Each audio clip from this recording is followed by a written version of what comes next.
My first instinct was to utilize public transportation to get to the airport. Option 1 was to take route number 198 westbound to Terminus Dorval, walk in the tunnel underneath the EXO tracks, and take route number 460 northbound to the airport. Option 2 was to take route number 90 to the intersection of St. Jacques and Westminster and walk to the Montreal West EXO station. Take the EXO train bound for Hudson, alight at the Dorval EXO station, and take route 460 northbound to the airport.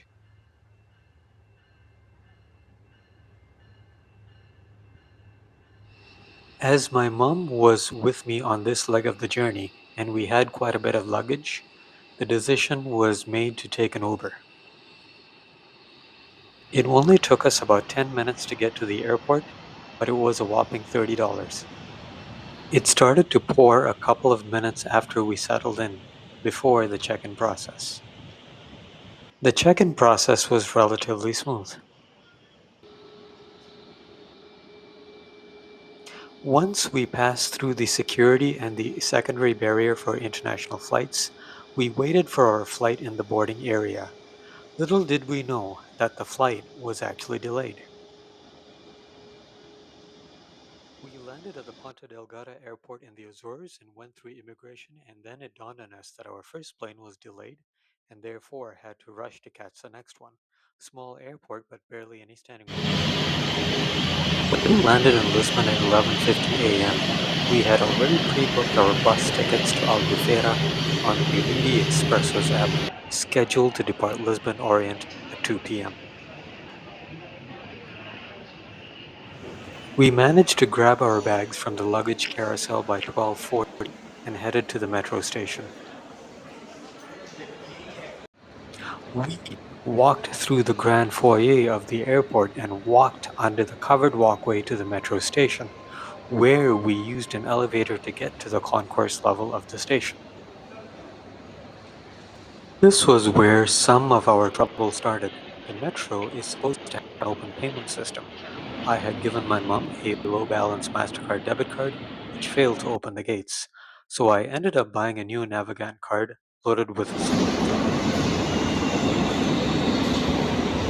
the next station. None of the elevators were operational. Mind you, this is the metro station for the international airport in Lisbon, the capital of Portugal. But at least all three of the escalators to platform level were operational.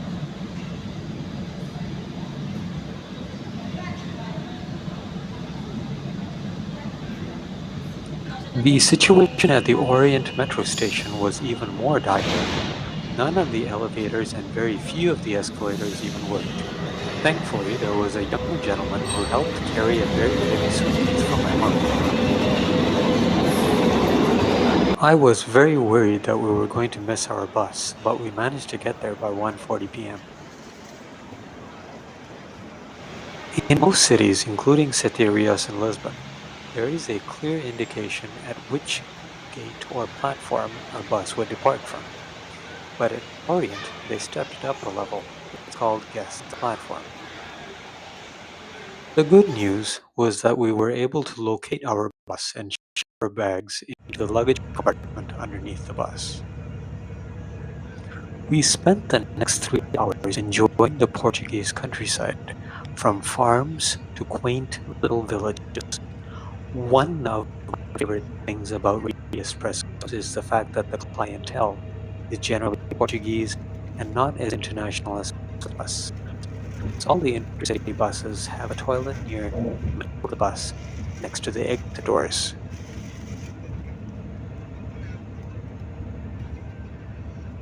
We arrived in Albufeira at 5 p.m.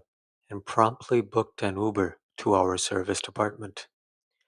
We checked in, got some help from the receptionist to carry our bags to the apartment.